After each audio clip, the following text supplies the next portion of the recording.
alors l'histoire d'Arafat, ma chérie, c'est qu'en fait, Arafat sortait avec Ahmed Bakayoko. Ahmed Bakayoko était sa go, tu vois.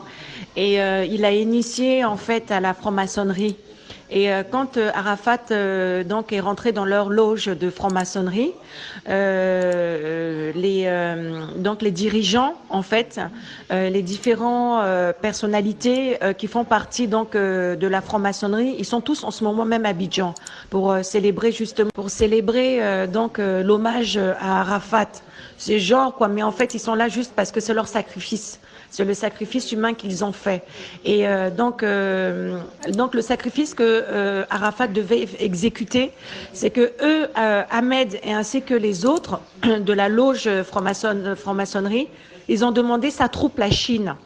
Et comme Arafat, c'est un enfant de la rue, et tous ses supporters, sa Chine, en fait, c'est les enfants de la rue, il a dit il est hors de question parce que Arafat avait été quand même humain.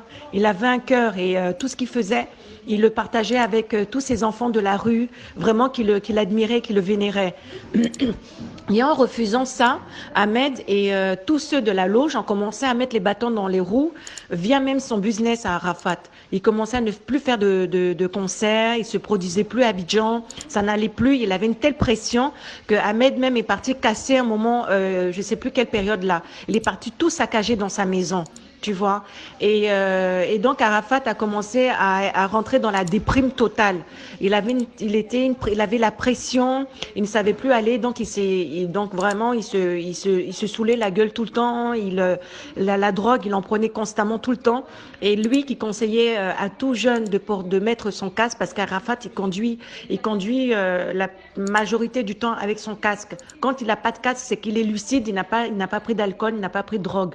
Et là, comme par hasard, ce fameux soir-là, il était shooté à mort. Il avait pris la coke, il avait pris l'alcool. Il était ivre en fait.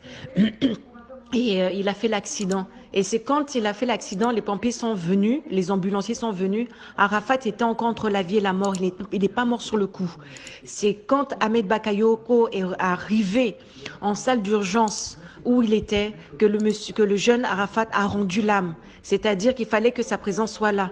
C'est sa maman même. C'est-à-dire qu'à l'hôpital, ils ont refusé même que sa mère rentre dans la pièce où il était avant que les autorités n'arrivent. Donc Arafat a rendu l'âme dès que le gars est sorti de la pièce. Et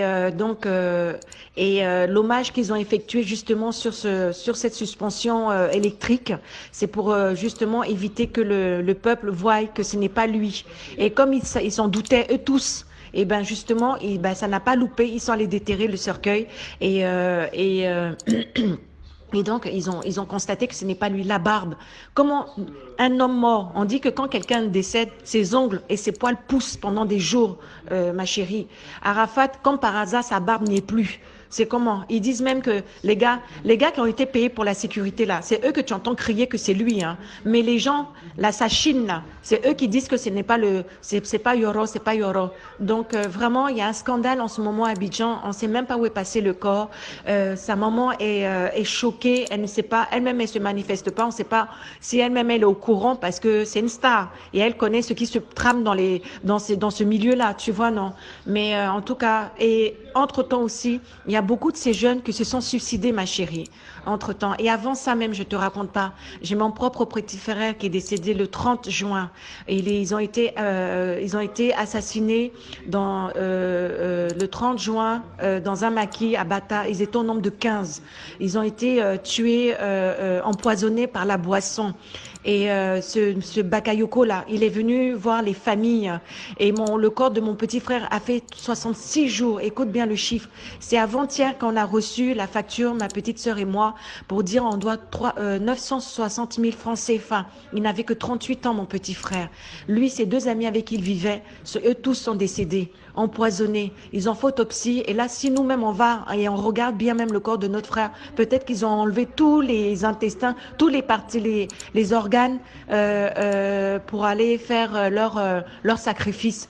Ils ont gardé les corps pendant 66 jours à la morgue. L'État avait dit qu'il prenait en charge. Là, on a porté plainte et mon beau-père, le père de ma petite sœur qui me suit, va faire la démarche auprès du procureur pour contester et pour dire que c'est inadmissible, que comment 15 clients d'un maquis décèdent d'empoisonnement, l'État ne fait rien, alors que l'État avait dit que, ce Ahmed Bakayoko avait dit que les familles seront dédommagées. Arafat, il le sacrifie parce que les élections approchent, parce qu'il a refusé de donner sa troupe, la Chine, comme sacrifice, ils l'ont tué. Tu vois, et ils ont décaissé 150 millions pour son enterrement. Tu te rends compte, telle injustice. Moi, je suis révoltée quand je vois ça. Donc, depuis juillet, je suis en deuil. Mon petit frère, le troisième de ma mère, celui qui me suit. Donc, ils l'ont tué. Donc, tu te rends compte, franchement, c'est dégueulasse. C'est dégueulasse.